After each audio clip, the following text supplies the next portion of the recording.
ओम श्री चंडिकाय नमः। यही मंत्र जप करंतु देखिबे आपणक भितर जो शक्ति उत्पन्न होब से ही शक्ति द्वारा आपण अन्य को वशीभूत करें, वशीकरण करें। आपण जहाँ चाहिए ता करें। बेपार वाणिज्य विवाह जेकोसी कार्य जदि आपण लगेबे यह काम दब, 100% काम दब। जदि आपण यही मंत्र को नियम अनुसार करेंगे आहरी बहुत बढ़िया।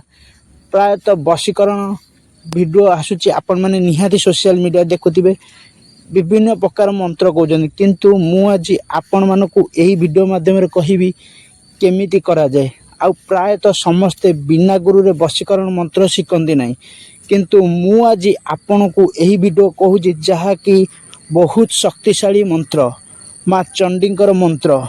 जदि आपण माने कहिबे एमिति नियम अनुसार ताले निहाती भाबे आपणक पई बहुत लाभदायक हबो। आपणक एही मंत्र द्वारा आपणक भितर जो शरीर शक्ति उत्पन्न हबो सही शक्ति अनुसार आपण अन्य को बस कहले बसिबो, उठ कहले उठिबो, जे कोनसी कार्य आपण लगेई परिबे। यह बिना गुरु रे सिद्धि करि परिबे। कोनसी आपण को क्रय करिया को पड़िबनी। आपण जहाँ को जाई तंत्र मंत्र साधना करने टंका पैसा दौर किसी दरकार नहीं। आपण घरे बसी करें, अन्य को मध्य आकर्षित करें। केमिति करेंगे, कौन करेंगे? दर्शक बंधु, आपण यही मंत्र को प्रत्येक दिन पाखापाखि 108 थर जपीबा को पड़ो। 108 रु कम हम नहीं। जदि आपण नियम अनुसार ये जप को 108 बार जपती देखिए आपणकर सब कार्य सिद्धि हम। हाँ मानुची यही मंत्र कष्ट साध्य, किंतु कष्ट न कले आपण कौन सी कार्य सफल हो पारे ना। जदि आपण चाहूँगी यही वशीकरण मंत्र को शिखा ताले निहाती भावे वीडियो को शेष जाए देखंतु। आम चैनल को सब्सक्राइब करंतु। कौन सी मिथ्या प्रचार करिवार नहीं। ये वीडियो माध्यम जहाँ कहिबार अछि सीधा कथा कहिबार अछि।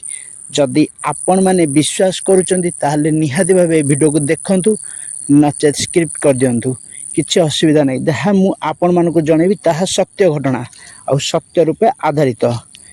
प्रत्येक दिन आपण सकाळु स्नान सारिबे।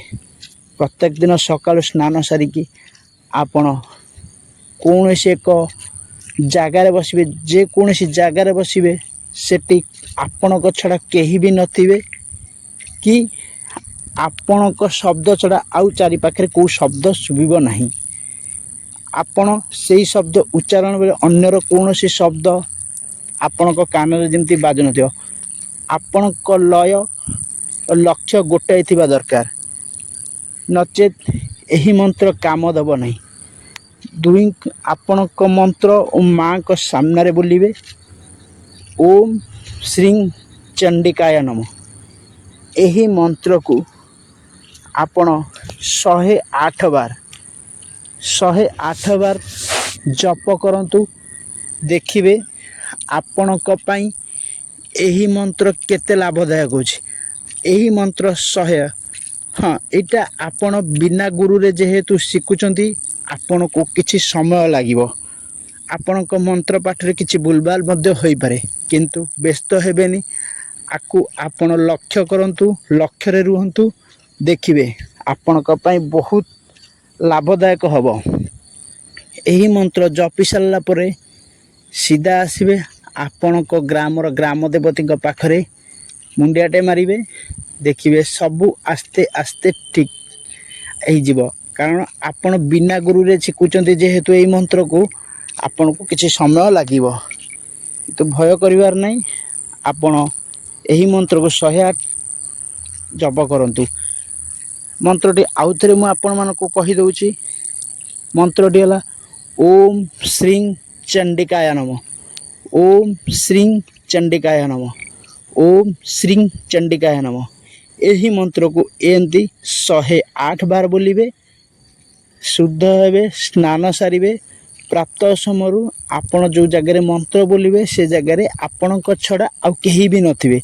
आपणक मंत्र शब्द छड़ा कौन सी शब्द बाहर शब्द ଆପଣଙ୍କ କାନରେ ବାଜୁନଥିବ, ନଚେତ୍ ଆପଣଙ୍କ ମନ୍ତ୍ର ଲକ୍ଷ୍ୟ ଲୟ ସବୁ ବିଗାଡ଼ିଯିବ। ମନ୍ତ୍ରରେ ଉଚ୍ଚାରଣରେ କିଛି ବି ଲାଭ ହେବ ନାହିଁ। ଏହିଭଳି ମନ୍ତ୍ର ଜପ କରିବା ଦ୍ୱାରା 108 ଆପଣଙ୍କୁ ଦେଖିବେ କିଛି ଦିନ ଭିତରେ ଆପଣଙ୍କ ଅନ୍ତରରୁ ଆପଣଙ୍କ ଶରୀରରେ ଯେଉଁ ଉଜ୍ଜ୍ୱଳତା ଓ ଶକ୍ତି ବାହାରିବ, ସେହି ଶକ୍ତି ଦ୍ୱାରା ଆପଣ ଯେକୌଣସି ବେପାର ବାଣିଜ୍ୟ, ବିବାହ ପ୍ରସ୍ତାବ, ଆପଣଙ୍କୁ ଗୁଣି ଗାରେଡ଼ି ତାନ୍ତ୍ରିକ ସବୁଥିରେ ଶକ୍ତି ମିଳିବ। ଆପଣ ଯାହା ଚାହିଁବେ ତାହା କରିପାରିବେ। ଏହିଭଳି କରିବା ଦ୍ୱାରା ବହୁତ ଲାଭ ହେବ। ଏହି ମନ୍ତ୍ର କରିବା ଦ୍ୱାରା ଯଦି ଆପଣଙ୍କୁ ଆମ ଭିଡ଼ିଓ ଭଲ ଲାଗୁଛି, ନିହାତି ଭାବେ ଲାଇକ୍ ସେୟାର ଫଲୋ କରିବେ ଆଉ କମେଣ୍ଟ କରିବେ। ଏ ହେଉଛି ମହାଶକ୍ତିଶାଳୀ ମନ୍ତ୍ର। ଏହି ମନ୍ତ୍ରକୁ ଜପନ୍ତୁ, ଦେଖିବେ ଆସ୍ତେ ଆସ୍ତେ ଆପଣଙ୍କର ସବୁ ଠିକ୍ ହେଇଯିବ। ଭିଡ଼ିଓଟି ଭଲ ଲାଗୁଥିଲେ ଲାଇକ୍ ସେୟାର କମେଣ୍ଟ କରିବେ। ରହିଲୁ, ଜୟ ଜଗନ୍ନାଥ।